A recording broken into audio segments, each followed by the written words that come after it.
yesterday was the last of the Oceanside chats for a bit. This morning, I thought I would talk about joining the movement.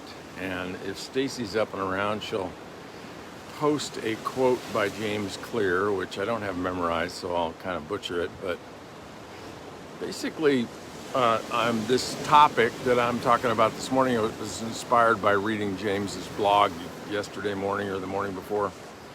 And he has this quote in there that's basically something like, whatever it is that you want to do or be, losing connection, whatever it is you want to do or be, join a crowd of people, listen to this part, where that behavior is the norm. Whatever you want to do or be or become, or maybe whatever your single daily action is, or whatever the things are that you want to learn, however you want to develop, whoever you want to develop into, join a group of people where that behavior is the norm. Think about it. So, what if you're a pathological liar, like I used to be in high school, right? What if you just got a bad habit of lying? Well, what if you joined a group of people, surrounded yourself with a group of people where telling the truth was the norm? And anybody that lied, well, they really stood out as an aberration in the group, right? So notice how that would shape your behavior. So maybe you want to lose weight.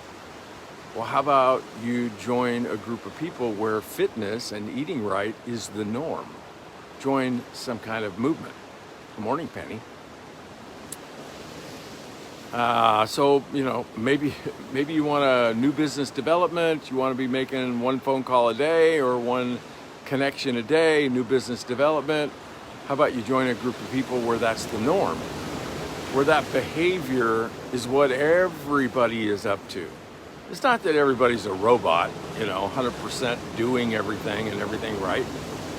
But I kind of think about religion, and I think about, like the 10 Commandments, right?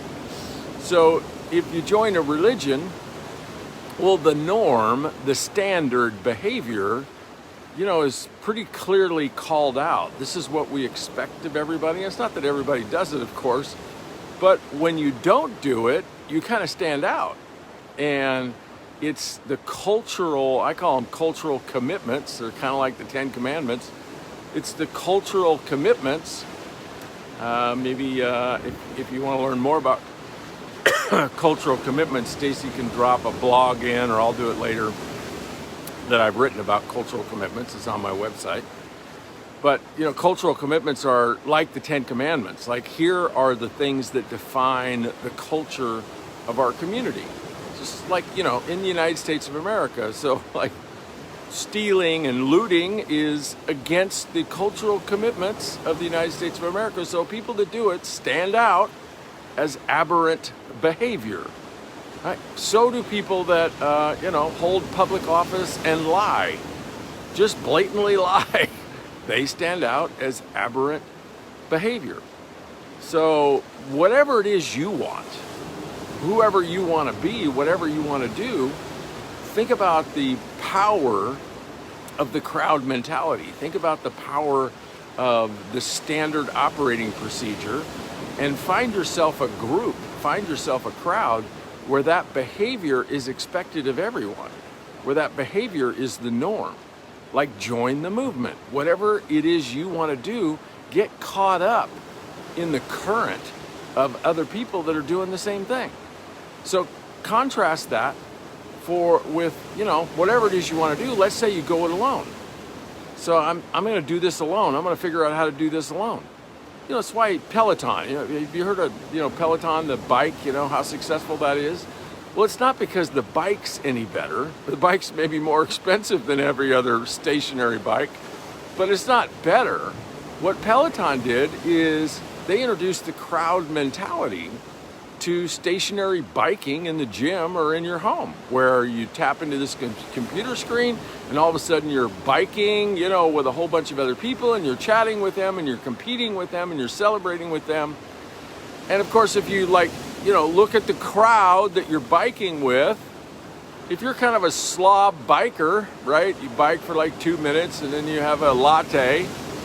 Well, it's not that everybody would know that, but you yourself would know, well, wait a minute, I'm not in with the crowd here. I'm like an aberration. I'm not staying up with the group. I don't belong here. Belonging is one of the most powerful motivators you and I have. We all want to belong. You stick a human being out by themselves with no human contact with anybody else for long periods of time, they shrivel up and die. You and I need to be connected to a community. We get energy from that. We get inspiration from that. We get belonging from that. We get nurturing. We get love. We get growth. We get development because we want to level ourselves up to the standard of the group. So you guys could drop in the comments here. Like, just think of one thing that you want to become. One thing you want to start doing consistently, like compounding the consistency. Think of one thing you want to do, drop it in the comments, and then think of a group of people that you could join. Think of a movement. You don't have to drop that in the comments because you might have to study that a little bit. You don't want to be a prune, all right? I don't know what that means, Doug, but okay. Find a group of people that aren't prunes, right? The standard operating procedure of the group, the culture of the group, the commitments of the group is we're pruneless.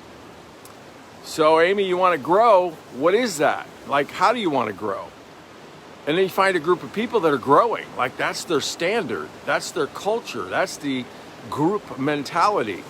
And you get caught up in the flow of that group.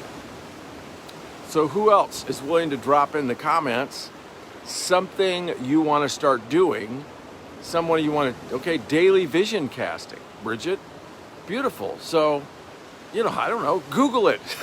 Google vision casting groups, vision casting coaching. Put it into the search bar in Facebook or Instagram. There's a tribe out there somewhere that specifically is vision casting. As long as we pick our group wisely, well, yes, of course. Yeah, eating and exercising more consistently. Great. So, find a tribe of fitness people. There's all kinds of different philosophies about fitness. So find a tribe that resonates with your values, with your philosophy. So you may already know the philosophy. You may already know how to do it. But what's missing is you just don't have the motivation to be consistent every day. That's where the crowd becomes powerful. So if you think about Peloton, they know how to ride a bike. All those people know how to pedal a bike. But what's missing is, getting caught up in the flow of the crowd, the expectations of the crowd, the culture of the crowd. So Debbie, you want to create a more compassionate atmosphere in your area. So I can guess what that means, but whatever it means specifically to you, hey, find a group. Now, I don't know, Debbie, it's possible that you won't find a group in your area that's doing that. So what could you do? Start a group.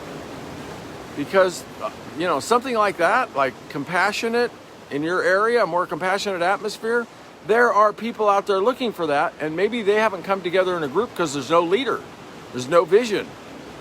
So you could cast the vision for a group like that. You could start a group like that. Start it online, start it somehow, and just create the group. And then you've actually created the group that's going to create the flow, that's going to get you caught up in the paradigm that you want to develop. Start a champion tribe. Okay, I'm not sure what that means, Joni, but you do. So, yeah, maybe you're referring to what I'm talking about. Start a tribe of championing that idea. Great. Yeah, contact mapping. Well, contact mapping is a tribe in itself, right? So if you want to get better at connecting with people, at learning about people, about being curious about people, about building a relationship with people, about following up with the people that you have connected with, join contact mapping. It's a tribe. The standard operating procedure, the cultural commitments in contact mapping are all about that movement. You can't be in contact mapping and not do more of that work. I'm not saying that just because you're in the group, you're going to be stellar, but you're going to do more because of the environmental influences. So pick what it is you want to do. Like, think about it, brainstorm it, do critical thinking, do introspective thinking. What's maybe one area of your life that if you got really good at it, if you created a habit out of it, if you started compounding it consistently, that's the biggest lever. Like if you could pull that lever would give you the greatest trajectory forward in your life. So it might be fitness. It might be the habit of connecting with people. It might be new business development. It might be just being more compassionate, like having a positive attitude.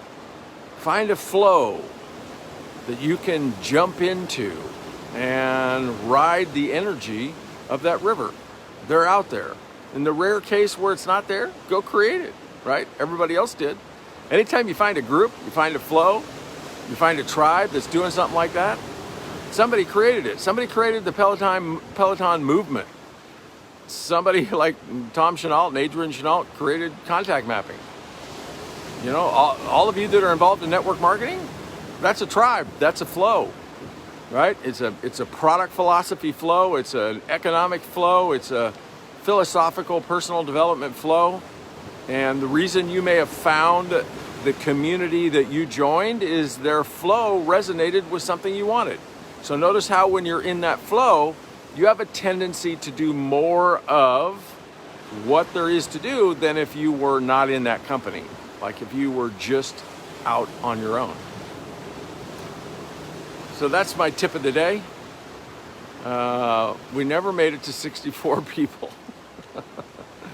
So today's exponential growth team building was pretty lame. We made it to 16 pretty quick. We made it to 20 pretty quick. Then we clawed our way to 32, and then people started quitting. I got a dry throat, that's all. So I don't know. I got to work on my exponential growth of daily dose of salt, right? Hey, thanks for joining me, gang. I appreciate all of you so much.